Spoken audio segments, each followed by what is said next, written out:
Je parle souvent de toi, Germaine, dans les rencontres. Isabelle aussi, d'ailleurs. Et c'est vrai que, en parlant de ce point zéro, de revenir ici maintenant, je pense qu'une des expériences les plus puissantes que j'ai vécues de ça, dans l'expérimentation, c'est cet accompagnement avec Germaine. Germaine qui a vécu il y a 3 ans, juste pour faire un petit résumé pour les personnes qui ne la connaissent pas encore, une expérience de mort imminente. Et Germaine, oui. ça fait 3 ans. Un peu plus. Un peu plus que 3 ans. Fin août. Puis Isabelle, c'est la fille de Germaine. Et moi aussi, maintenant, je suis devenue la fille de Germaine. Et il y a 3 ans, Germaine a vécu un malaise et puis on s'est retrouvés à l'hôpital. Et Germaine est revenue à la vie. Mais il y a plein d'autres vidéos qui existent pour savoir l'histoire de Germaine. Mais je voulais quand même faire un petit mini-résumé de ce qui a pu se passer. Ce qui était plus qu'un malaise quand même. Hein? Oui. En fait, son intestin avait... l'intestin avait éclaté. Donc, c'était quand même très, très grave. Elle était aux soins intensifs. Avec beaucoup de souffrance. Oui, avant les soins intensifs, oui. Et c'est là que j'ai appelé Ginette parce que je ne pensais pas que ce serait si grave. Et finalement, on s'est retrouvés à l'accompagner aux soins intensifs. Et dès que Germaine a eu des premiers soins, donc l'opération, c'est plus que des premiers soins, c'est une opération qui était assez risquée quand même dans l'état où elle était. En fait, tu as basculé dans cet état d'ailleurs ou de là. En fait, tu es sortie complètement de l'histoire et depuis de ce temps jusqu'au moment où elle s'est réveillée et puis qu'on s'est parlé, tu disais que tu n'avais jamais souffert. Ben non, c'était tellement beau. Mais j'étais pleine de tuyaux partout, hein. Ah oui. À ce moment-là. Nous, c'est ce qu'on voyait. Mais oui, parce que pour nous, ce qu'on voyait, c'est la maman d'Isabelle, Germaine, allongée sur le lit, plein de tuyaux partout, qui semblait souffrir, puis des organes qui quittaient les uns après les autres, qui allaient de moins en moins bien. J'étais tellement bien. Et puis elle était tellement bien. J'étais tellement bien. J'ai jamais souffert. Et pour moi, qu'est-ce qui fait que Germaine était si bien que ça? C'est que Germaine était sortie du rêve. Elle était sortie du film dont on vient de parler, de ce film qui jouait dans lequel elle vivait une expérience d'une grande douleur, pour rentrer dans cet état de pleine présence, de plein être, où elle était totalement libre de ce corps qui souffrait. Et même si son corps semblait souffrir, elle était libre de ce corps qui souffrait. Elle était l'essence d'elle-même qui vivait en lien direct avec ce qui était. Et elle avait son scénario qui se passait là-haut pendant que nous, on était là à côté d'elle. J'étais dans les plantes, dans les fleurs. Et puis, je savais ce que vous pensiez. Et je voyais les messages. Tous ceux qui ont appelé, je les voyais sur le mur, je ne sais plus. Je les voyais là. Elle est très moderne, elle avait comme une espèce d'écran d'ordinateur devant elle. Oui. Je la tremblote, hein, je pense. Et puis, quoi d'autre encore? Mais que du beau. Et puis, qui préparait ma sépulture. Ça, je m'en souviens vraiment.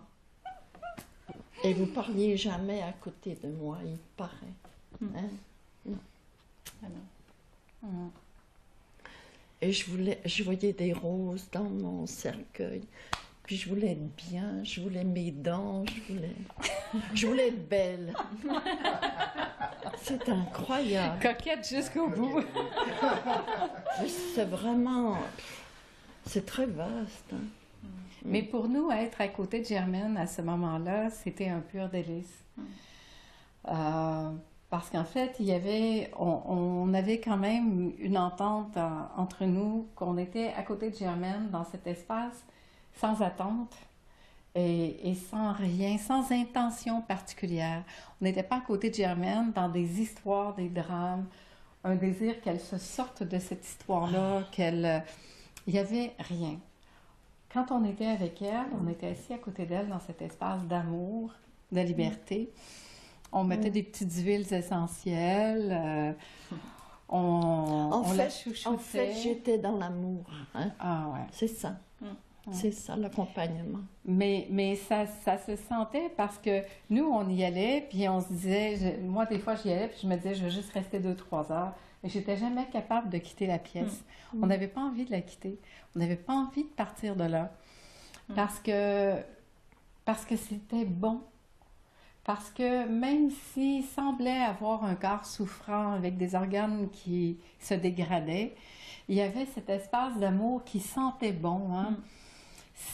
C'était... puis les gens qui rentraient dans la salle n'avaient pas envie d'en sortir non plus. Et on était vraiment bien. C'est un peu un paradoxe parce qu'on est à côté de Germaine qu'on aime, qui semble souffrir, qui se dégrade au lieu de s'améliorer. Puis nous, notre état d'amour grandit en sa présence et puis en étant là tous ensemble parce que c'est ça qui nous porte. Puis au-delà du drame qui a l'air d'être en train de se jouer, il y a l'amour qui est là en pleine action. Ça, c'est vraiment un vécu extrêmement concret, là. On n'est plus dans un idéal de quelque chose. On est vraiment dans... Et c'était vraiment une expérience extraordinaire. Moi, là, j'ai vraiment... Là, la sensation, je me dis, c'est incroyable parce qu'on a fait une vidéo comme ça, tous les trois ensemble avec Suzy Matt. Ouais. Il y a 3 ans, juste quand Germaine venait de vivre son expérience. C'est la première fois qu'on est tous les trois ensemble, comme ça encore, à reparler de ça 3 ans plus tard. Mais moi, je trouve ça vraiment beau. Je trouve ça vraiment extraordinaire qu'on ait cette opportunité-là, puis que vous soyez là aussi pour goûter ça. Parce que c'est vraiment dans le sujet du jour du reset. C'est une mise à jour complète, en fait, que Germaine a fait. Elle a vécu ça. Sans le savoir, puis c'est une mise à jour qu'on a fait, nous aussi. Oui, vraiment. En l'accompagnant, parce que... Alors, Isabelle, tu étais là, tu étais capable de mettre toutes les histoires de côté, même malgré que c'était pas mal. Ben, je pense que l'accompagnement de Ginette m'a vraiment aidée à ça. Okay. Tu vois, moi, j'accompagnais ma mère, Ginette nous accompagnait. Mais c'est vrai que je suis restée... Mais je le ressentais tellement. J'avais pas vraiment d'attente. Non. Et j'avais des grandes discussions avec mon père, avec mes enfants, qui, eux, me disaient, il faut à tout prix que... Mais en fait, c'est vrai que moi, je portais pas d'attente. Et ça a été beau. Et je rencontrais les médecins tous les matins. J'avais quand même ce côté où j'assumais un lien avec l'extérieur. Et j'ai pris la décision de la débrancher après une semaine. Dans cet espace de je sens qu'elle veut partir. Donc moi, j'ai pris la décision de débrancher ma mère. Et mon père qui n'était pas d'accord. C'est ça qui était beau, c'est que je pense qu'on était tellement dans le cœur, comme dit Ginette, que même s'il y avait des résistances, elles ont fondu. Chez mon père, chez mes enfants. Et puis toi, tu m'aidais beaucoup. De me laisser aller. Tu me parlais. Je me souviens vraiment. Mais une phrase qui m'avait beaucoup accompagnée, moi, avec ma mère, que j'avais accompagnée quelques années plus tôt, c'était, je lui disais toujours, tout va bien. T'as tout bien fait, tout va bien, tout va bien aller. Ça aide beaucoup, beaucoup. Et j'ai répété ça à Germaine, je ne sais pas combien de fois, mais... oui, mais moi, je voulais ça. Parce que malgré les apparences, je savais que tout allait bien. Parce qu'on s'est parlé beaucoup. Germaine a été intubée. Et pendant toute cette période, en fait, qui a été presque sur 10 jours, 7 à 10 jours, où elle était intubée, on se parlait. Ça reste encore un mystère aujourd'hui de savoir comment on se parlait, mais on se parlait. Oui, mais après, quand j'étais plus... Parce qu'on est tous nous. Mais après, quand j'étais plus entubée, J'ai plus de voix. Oui, t'as plus de voix. Eh bien, oui, un petit peu d'eau. Tu as un petit verre d'eau? Ah, ouais, c'est bon. Excuse, c'est bon, elle en a. Il fait chaud. Et puis, qu'est-ce que je voulais dire? Ah oui, j'avais hâte d'être au bout du tunnel. J'avais hâte de partir. Là, j'étais attirée. Et je ne sais pas pourquoi, mais tu le ressentais. Parce que tu me disais, laisse-toi aller. Et j'obéissais. Non, mais je ne sais pas comment dire, mais... Ça résonnait. Oui, c'est ça. Et puis, j'avais hâte de partir. J'étais attirée. C'était mystérieux, en fait. Ouais. Moi, j'ai vécu quelque chose de... Oui, mystérieux. Ouais. J'y pense souvent. Je me dis, mais pourquoi? Mais après, on est sur Terre. C'est plus difficile. Ouais. Mais tu vas bien, là, maintenant? Oui, ça va. À part des petits bobos. Oui, c'est normal. Ça fait partie de la vie. Hein. Ouais. Parce qu'en fait, quand on l'a débranchée, Oui. finalement, elle a respiré. Et ce qu'elle a demandé, c'est vraiment qu'on la laisse mourir. Elle l'a nommé. Oui, c'est ça. Ah, oui, je voulais partir. Mais j'avais hâte de partir, j'étais attirée. Ça, c'est... Je comprends pas pourquoi. Et déjà là, ce qui était fascinant pour moi, parce qu'il ne faut pas oublier qu'elle avait une grosse opération, qu'elle avait le ventre ouvert, hein, quand même, avec des plaies très profondes, etc. Et déjà là, quand on t'a débranché, tu n'avais déjà pas d'intérêt pour ton corps. Non. En fait, elle s'en préoccupait pas du tout. Je la revois arranger son petit drap et nous dire « Je veux mourir, enlevez-moi tous les tuyaux qui restent. Et c'est tout. Il n'y avait pas d'émotion. Et pourtant, je ne souffrais pas. Non. Donc, c'était très... Elle a été 3 jours sans soluté, donc sans être hydratée, sans rien. Sans aucun traitement. Sans aucun traitement. Et ces 3 jours-là, on était toujours dans cette même présence avec elle, tranquille, dans cet espace d'amour et d'accueil de ce qui était, en se disant, elle ira là où elle ira. Il n'y a pas de séparation. Il n'y a pas ce qui se passait là. Il n'y avait que cet espace d'amour.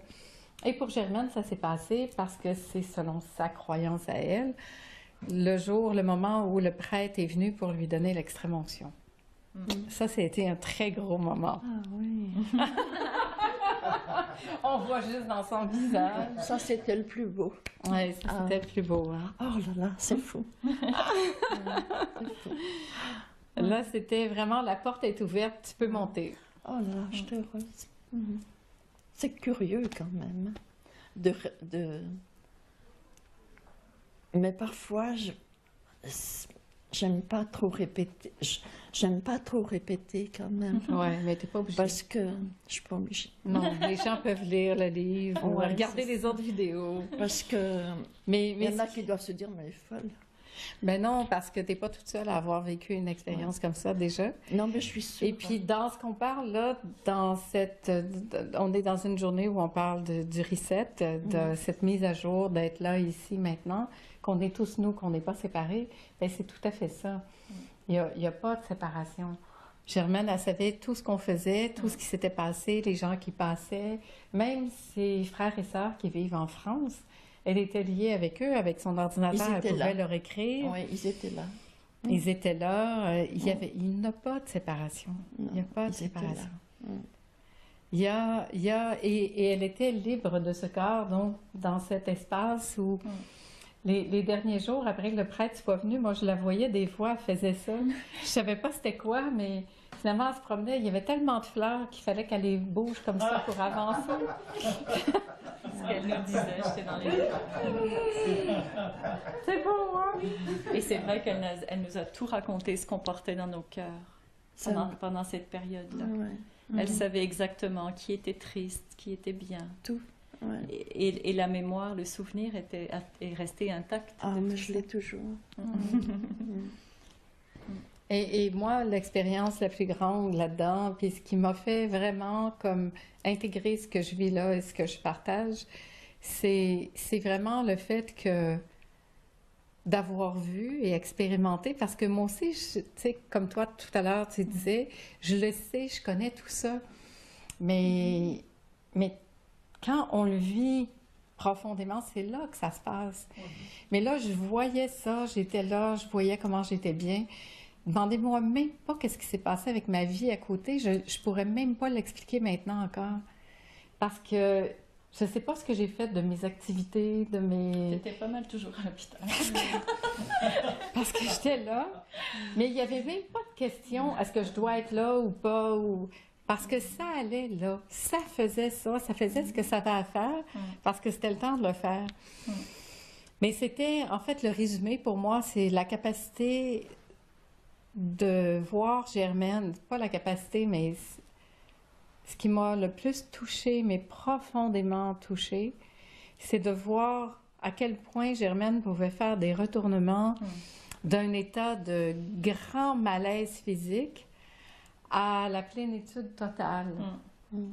Et ça, c'était assez impressionnant. Ah oui. Moi, j'ai jamais vu quelqu'un d'autre faire ça. Ça, c'était après, parce qu'on finalement, une fois qu'elle est... Parce qu'on a skippé un peu, bon, elle est après le rituel de l'extrême onction. Oui. Le lendemain matin, notre ami qui était à l'hôpital pour la nuit nous appelle, nous envoie un texto et nous dit peux-tu venir, retour à la vie? Mais nous, moi, je comprends pas. Mais j'arrive et ma mère est assise sur son lit, toute rose, alors qu'elle était mourante quand même la veille. Et toute rose, joyeuse, lumineuse, mais en joie, avec des plaies comme ça, mais c'est la première fois de ma vie que je voyais quelqu'un non identifié à son corps. Cette vision-là de quelqu'un qui vit pleinement. Et moi, je me souviens lui avoir dit « Est-ce que tu as mal ?» Et j'ai vu ma mère regarder son corps, relever la tête, sourire et me dire « Non, mais genre, me pose plus de questions de ce genre parce que ça avait comme pas rapport avec ce qu'elle vivait. » Elle vivait la... Mais j'étais étonnée le matin de me voir dans mon lit. Et oui, elle nous a dit « Mais qu'est-ce que je fais ici? » Je suis revenue.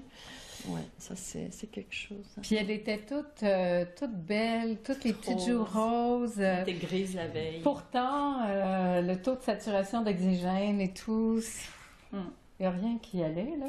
Mais elle allait bien.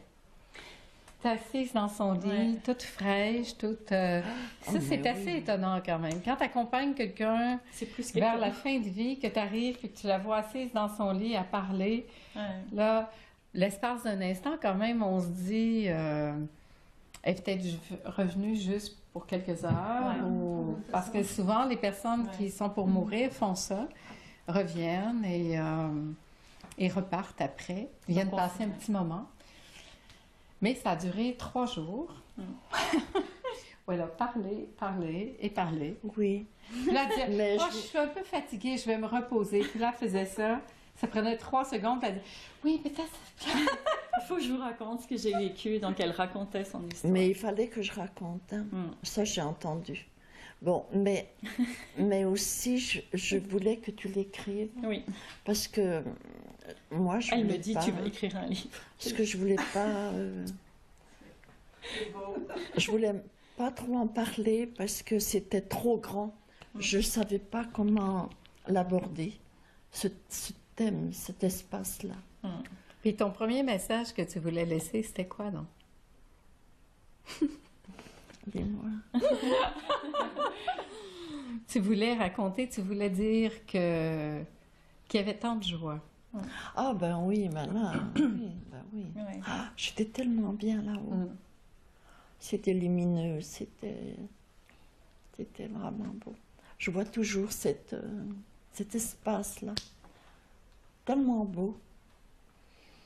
Donc voilà. Avec des mimosas. C'était beau. Donc il y a eu ces moments-là. Et puis après ça, elle a dit, ben oui, finalement... Donc j'ai décidé de rester.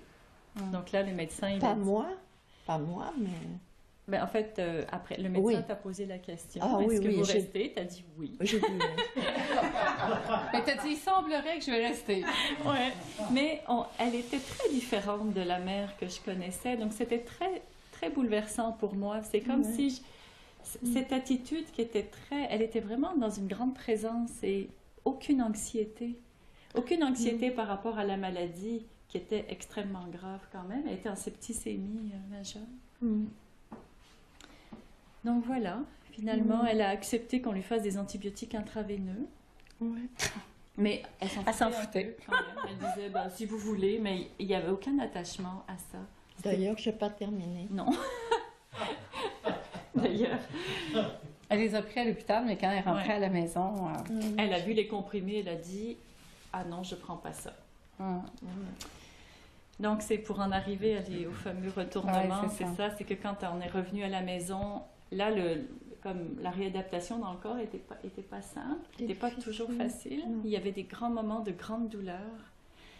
Mais c'est ça, on l'a vu, finalement, quand elle se reconnectait, moi, j'avais jamais vu personne faire ça, mais à vraiment souffrir beaucoup, se reconnecter à l'espace d'où elle venait, et tout disparaissait, mais instantanément. Je sentais plus rien. Ça prenait pas 15 minutes, là.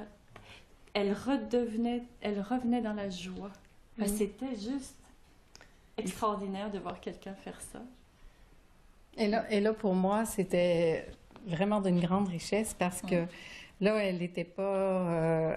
était plus à l'hôpital, elle était sortie. Alors là, on savait qu'elle était là pour rester. Et quand elle rentrait dans ces grandes souffrances, c'était souvent lié à des peurs. Alors, soit un infirmier ou une infirmière venait, puis je lui disais, mais là, il faut manger, Madame Chalut, parce qu'elle a été 6 semaines sans manger quand même. Parce que là, vous ne pourrez pas récupérer les protéines, ça prend des protéines pour guérir les plaies et tout. Puis là, elle commençait à être mal, puis là, elle voulait partir, puis là, elle souffrait. Dur, hein? Puis là, elle recommençait à souffrir. Mais c'est juste pour illustrer, dans le cadre de ce qu'on fait là, que ce qui se déclenchait, c'était une histoire. C'était l'idée qu'elle n'allait pas guérir, un doute sur la non-guérison et tout, qui faisait une peur et qui faisait que tout à coup, la douleur physique revenait. Mais aussitôt qu'on parlait de l'expérience qu'on a vécue ensemble, vraiment, presque 1 minute, 2 maximum, Germaine ne souffrait plus. Elle ne se souvenait même pas qu'1 minute avant, elle avait souffert. Et ça, c'est assez impressionnant quand même. Puis là, quand on voit ça à répétition, parce qu'elle a fait ça, quoi, 3-4 fois? 3-4 fois, des fois assez importantes, là. Et là, chaque fois qu'on recommence à parler de cette expérience, puis de l'amour, puis de la beauté de cette expérience, tout à coup, pouf, on transcende, on passe dans cette énergie-là d'amour où finalement, la douleur n'existe plus. Et ça, je trouve que c'est puissant. En tout cas, pour moi, ça a été vraiment majeur. Ça, merci beaucoup, Germaine, parce que ces retournements, ça fait passer ces concepts de ce que je connaissais à une réalité d'intégrer dans la vie, de voir que quand je crois à une histoire, je peux être crampée comme ça. Puis la minute d'après, quand je vois ma grandeur, ma magnificence, je suis libre instantanément de cette douleur. C'est impressionnant. Oh, voir quelqu'un elle avait 79 ans aussi, hein? Puis elle n'avait pas lu sur le développement personnel ou quoi que ce soit. Hein? On s'entend que c'était vraiment... Puis c'est intéressant aussi, moi, ce que j'ai pu vivre comme fille qui accompagne sa mère, parce que la fois où j'ai trouvé ça le plus difficile, c'est ça, moi, j'ai appelé Ginette, parce que moi, j'avais plus confiance. Mais quand moi, j'avais plus confiance, ma mère, c'était impossible pour elle qu'elle ose croire que c'était possible. Et ça c'est vraiment important parce que Ginette, elle est arrivée libre, sans attente, mais sans peur. Moi, je suis allée boire un verre de vin avec mon père. Et je les ai laissées toutes les deux et ça a pris 2 minutes. Parce que Ginette n'avait pas de peur, pas d'attente. Donc ça, c'est intéressant aussi de voir comment on est avec les autres. C'est comment on peut projeter Et c'est ce jour-là que j'ai commencé à colorier. Voilà. Et moi, je pars avec mon père et je reviens. Elle voulait mourir. Elle voulait qu'on l'amène à l'hôpital, qu'on la branche, puis qu'elle meure. Ça allait vraiment pas bien cette journée-là. C'était trop dur sur terre. Et nous, on boit un verre de vin et on revient. Elle est assise, elle colorie un mandala et elle rigole. Écoute, mon père, je pense qu'il s'est assis. Moi, en tout cas, je vois encore, je me souviens encore. Puis même moi, là, à ce moment-là, j'avais oublié que vous alliez revenir. Ouais. Parce que, bon, c'était vraiment, là, la foi. Moi, je pensais, cette fois-là, quand je suis arrivée ici, je me disais vraiment, on s'en va en ambulance, ça y est, parce que tu m'avais dit que c'était très sérieux. Donc, je suis allée m'allonger dans son lit parce que là, elle était même alitée. Et puis on s'est parlé, comme d'habitude. Puis on s'est dit, on s'est remercié. Oh. Puis là, ouais, c'est ça. Je suis pleine de tics, là. Et, pas du tout. Et là, j'ai dit merci vraiment, Germaine, parce qu'elle disait comment je pourrais vous remercier, mais j'ai dit c'est déjà... Tu as déjà donné plus que tout ce que tu aurais pu dire en 1000 mots.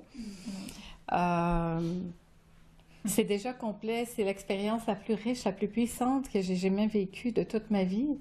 Donc, merci. Puis là, on a recommencé à parler de ça et ça a basculé instantanément encore. J'étais la première surprise parce que je trouvais ça tellement beau, tellement... Puis là, Germaine a demandé à se lever. Et ça a été la dernière fois, finalement, que ça s'est passé.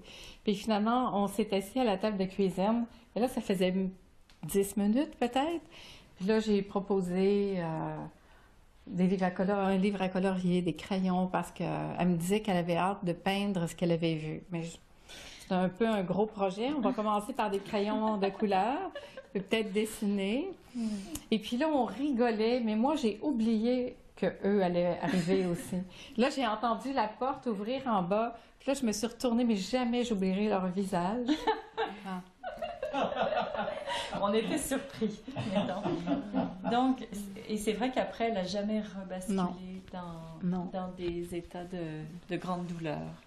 Non. Mais ça arrive des fois, des petites douleurs comme ça. Oui. Mais des petites douleurs du quotidien comme nous, on a maintenant. Mais... Pardon. C'était aussi la nourriture. Oui. Quand les infirmières venaient. Mais on avait décidé d'arrêter de leur dire que tu ne mangeais pas. Oui, c'est ça. Parce que ça créait beaucoup d'histoires. Et puis Claude aussi. Il me poussait à manger. On a tous... Et puis, mais je prenais des forces quand même. Oui, elle n'a pas mangé pendant 6 semaines, mais elle reprenait des forces quotidiennes. Et puis, je commençais, comme on l'appelait, celle qui venait à domicile. La physio. La physio. Je prenais des forces. Tout le monde trouvait que tu faisais beaucoup de progrès. Donc, on s'est dit, bon, on va arrêter de dire que tu ne manges pas. C'était pour moi je suis quand même infirmière de formation, donc pour moi, c'était aussi de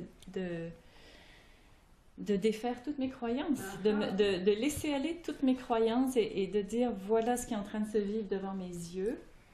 Est-ce que je peux juste observer ce qui se vit sans croire autre chose? Donc, ça a été très initiatique. Ben oui, mais puis Claude me disait toujours, tu vas jamais te rétablir. Alors, imaginez Claude quand même. Claude, c'est son conjoint. Ils sont mariés depuis... 58 ans, ça 59 fait 60 ans l'année prochaine. 60 ans qu'ils sont ensemble l'année prochaine. Donc, ils ont toujours mangé ensemble parce que Claude venait toujours manger à la maison, même le midi quand il travaillait et tout. C'était tout un retournement quand même pour Claude aussi de suivre tout ça. Puis la nuit, je le réveillais sans arrêt. Il a été vraiment extraordinaire. Oui, il a été extraordinaire. Parce qu'il en a eu des... Lui aussi, il en a fait des retournements, mais il a vraiment suivi le flot. C'était difficile, mais... Avez-vous des questions? Pendant qu'elle est là, on va en profiter. Je la tremble. Ça va bien. Et c'est émouvant de parler de ça parce que c'est pas un événement qu'on vit tous les jours. Non, moi, en tout cas, c'est... Je te remercie énormément. C'est un événement qu'on devrait écrire et pas trop en parler. Merci d'être là pour Oui, en merci. parler pareil aujourd'hui. Merci vraiment. J'aimerais savoir, Germaine, là, maintenant que tu as vécu ça, Oui. aujourd'hui, est-ce que tu peux dire que ça a encore un impact sur toi aujourd'hui, dans le sens que tu es plus dans ton espace du dedans que dans ce qui t'arrive? Si je peux parler comme ça. Oui, oui, je comprends. Ben, ça m'arrive aussi, hein, une douleur ou autre. Je me dis, ben, c'est dur la vie, puis il faut que je me ressaisisse en fait. Hein, c'est ça? Mais tu restes pas longtemps là-dedans. Non, C'est ça sa question. je médite beaucoup, Ouais. je prie aussi, mais ça c'est mon affaire. Voilà. C'est ça. Et chacun fait la religion. Qui veut. On s'en fout. Ouais, ben, Mais elle C'est- prend du temps. Elle c'est prend la beaucoup de foi. temps pour elle-même. Avoir chaque la jour. foi. Ah, c'est ça la différence aussi. Elle prend beaucoup de temps dans son espace intérieur. Ah oui, il faut, sinon ça va pas bien. Parce que la vie sur Terre est assez difficile. Ouais, le fait d'avoir touché cette béatitude. C'est ça. C'est ça, hein. On me demande si ma vie a changé. Ben, pas vraiment. Mais j'ai quand même un côté où je peux aller. C'est vraiment la richesse de vie intérieure que tu as touché ton cadeau aussi à toi Ouais. de ça, parce qu'avant, tu étais quand même quelqu'un de plus inquiet. Je l'ai toujours été. Puis là, maintenant, c'est comme... Oui, je Ça- le suis moins. Ouais. Oui, oui, je suis moins inquiète, oui, c'est vrai. C'est vrai. L'essentiel, c'est de ne pas trop souffrir. La souffrance, quand même, hein, interpelle. Ça. Mais pourtant, on peut t'étais, s'en sortir. Mais tu étais Je dans veux une dire- situation où tu avais l'air très souffrante, mais pourtant, tu souffrais pas Quand donc? pendant ton expérience. Ah oui, ah non, j'ai jamais souffert. Oh, c'était mes plus beaux jours. Ouais, ouais. C'était vraiment... c'est mystérieux. Ouais. C'est mystérieux. Merci, en tout cas, Germaine. Merci, Isabelle, de vous être prêtée au jeu. C'est tout à fait improvisé. Mais c'est ça, comme toute la journée. Comme on est dans un thème de reset, de mise à jour, on a dû changer d'endroit ce matin parce qu'on était dans un lieu où j'avais pas la clé. On se retrouve ici et par hasard, on se retrouve chez Germaine où elle est. Et c'est peut-être ce rendez-vous qui avait à se faire aujourd'hui. Je vous remercie en passant de votre grande flexibilité d'avoir suivi dans cette journée. Que c'est vraiment un exemple de reset. Je veux dire, elle était en septicémie, elle était en infection généralisée, ses organes lâchaient tous, et quand elle est revenue, elle était guérie. Il y a vraiment eu un reset. La guérison, elle a été spontanée, instantanée. Le corps a guéri progressivement après, mais la prise de sang du lendemain matin était normale. Ouais. Donc, c'est un exemple. Puis en fait, j'ai juste envie de conclure en clarifiant quand même quelque chose. C'est extraordinaire que Germaine soit revenue, mais l'idée, c'est pas de revenir ou de pas revenir. Parce qu'on revient pas toujours de là, mais c'est pas grave. Mais là, elle est là pour en témoigner, c'est super agréable. Mais qu'on revienne ou qu'on revienne pas, c'est pas ça qui est important. C'est vraiment que cet espace intérieur-là est là tout le temps. Parce qu'en fait, Germaine, on peut même pas dire qu'elle était comme heureuse dans les premières minutes de revenir. Parce qu'elle comprenait pas ce qui se passait. Elle dit, mais qu'est-ce que je fais ici? Je suis pas supposée d'être là. Parce qu'elle, elle voulait vraiment partir. Donc, ça a été comme... Ben, j'étais trop bien. C'est ça. Je sais pas, mais je peux comprendre parce que moi, quand j'étais à la table de cuisine avec les crayons de couleur puis que je les ai entendus arriver, moi-même, j'avais oublié. J'avais oublié que quand je suis arrivée 10 minutes avant, on s'en allait en ambulance à l'hôpital, puis j'avais bien dit à Germaine, si vraiment c'est ça que tu veux, elle dit, parce qu'elle avait le souci de ne pas nous décevoir. Ouais. Je dis, ben, tu peux pas nous décevoir. Moi, j'ai pas d'attente. Là où tu voudras aller, on va aller. Si c'est à l'hôpital, si tu veux mourir, on va être là avec toi, on va y aller avec toi. Il n'y a pas d'intention personnelle. Il n'y a pas quelqu'un qui veut quelque chose. Il y a suivre l'élan de là où ça va. Parce qu'elle n'a pas eu l'intention de revenir. On n'a pas eu l'intention qu'elle revienne. Non, c'est ça. Elle est revenue. Pourquoi? Ça, c'est le mystère. Puis il n'y en a pas de réponse. Et oui, il faut penser à remercier beaucoup dans la vie. Ouais. C'est ça, il faut y penser. Bon, c'est ça. Oui. Moi, j'ai appris ça très jeune et ça m'est resté. Ouais. Merci. Ouais, j'ai eu une belle vie. Merci. Mais merci aussi à vous, hein, parce que dans ces moments-là, vous étiez là. C'était l'amour. Hein.